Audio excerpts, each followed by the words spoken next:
Bonjour, je m'appelle Isabelle Gonon, je travaille à la DETIS et dans l'équipe qui a réalisé les premiers MOOC du CNAM avec le service audiovisuel.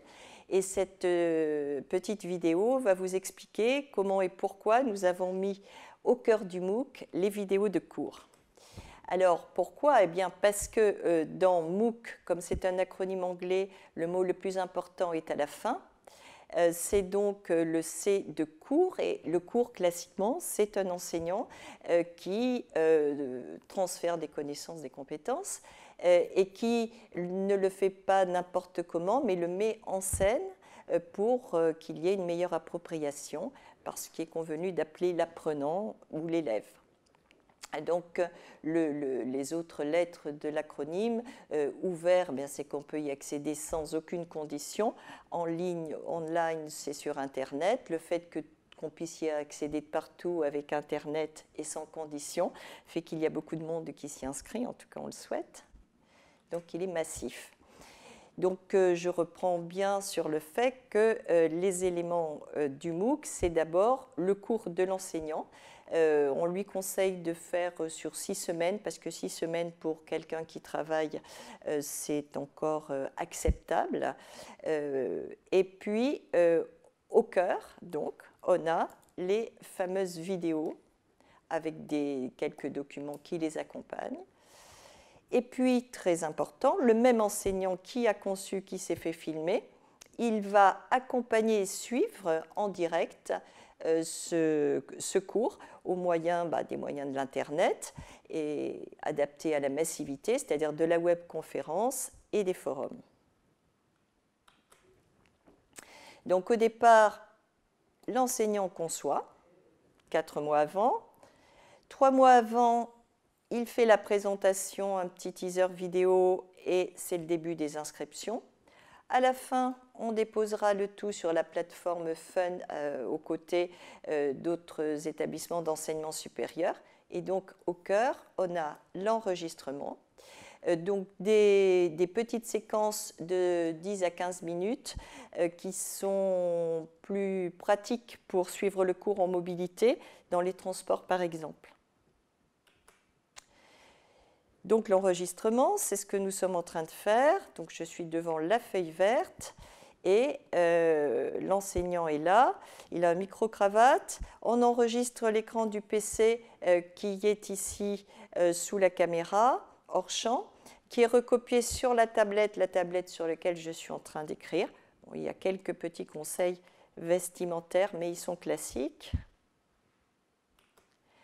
Les deux caméras qui sont ici, on les retrouve côté régie, caméra 1, caméra 2, plan large, plan rapproché. Il y a aussi la tablette et le réalisateur mixe en direct l'image finale.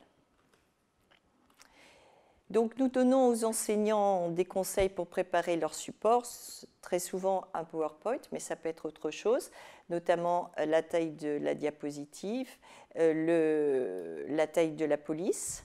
Il y a aussi la question des droits sur les images et les logiciels qu'on utilise en direct.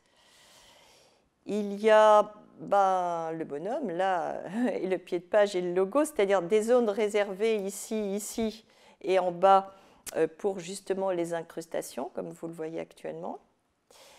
Et puis d'autres conseils, puisque on peut écrire comme sur un tableau blanc, ce que je ne me suis pas privée de faire jusqu'à présent. Donc pendant l'enregistrement, on est dans les conditions du direct. Donc ce n'est pas toujours parfait, mais voilà. Donc il ne faut pas lire, il faut regarder la caméra. Il faut mieux pouvoir se rattraper sur une diapo, donc ne pas trop enchaîner d'une diapo à l'autre. Il faut donc écrire avec ce stylet, la fonction stylo de PowerPoint, mais attention à ne pas écrire ici parce que c'est derrière moi. Donc, de même, pour ne pas ouvrir des menus contextuels, on avance avec le clavier et le stylet ne sert donc qu'à écrire. On peut aussi insérer une diapo blanche, ça fait office de tableau blanc. Oh là, je fais un schéma. une patate ou des molécules ou une map, une carte mentale. Pendant l'enregistrement, donc je répète, je regarde la caméra, je m'adresse bien à vous qui me suivez derrière votre écran. Je ne fais pas trop de référence à hier ou aujourd'hui parce que je ne sais pas quand l'élève va regarder cette séquence et qu'il faut toujours prévoir autant que possible une réutilisation. C'est aussi la raison pour laquelle on n'a pas mis de numéro d'ordre de séquence sur la diapo de titre. Donc j'ai assez parlé de l'enseignant, c'est vrai que le MOOC c'est l'enseignant, mais c'est aussi toute une équipe. Il faut par exemple un ingénieur pédagogique attentif à la cohérence de l'ensemble. Alors je vous présente Astrid. Bonjour. Il faut également le réalisateur, extrêmement important, attentif à l'image. Je vous présente Yves. Bonjour. Et puis il faut une script, parce qu'il faut prendre en note les petits problèmes en cours de réalisation. Donc là, je vous présente la script. Toujours Astrid. Quand on est forte, on fait beaucoup de choses. Voilà pour l'équipe. Alors après, c'est la fin. On arrive à la fin de l'enregistrement. Donc il faut peut-être profiter de ce moment-là pour réaliser ces QCM, parce que tant que l'enseignant a bien en tête les difficultés qu'il a introduites dans le cours, puis il faut enregistrer le fichier tel qu'il a été filmé, etc. Après, ce sont les phases suivantes. Alors les phases suivantes, la transcription pour avoir un fichier texte qui sera bien utile aux malentendants, le montage, l'encodage, le dépôt des vidéos dans notre nuage. Le nuage, le voilà. La mise en ligne et l'intégration sur la plateforme Fun.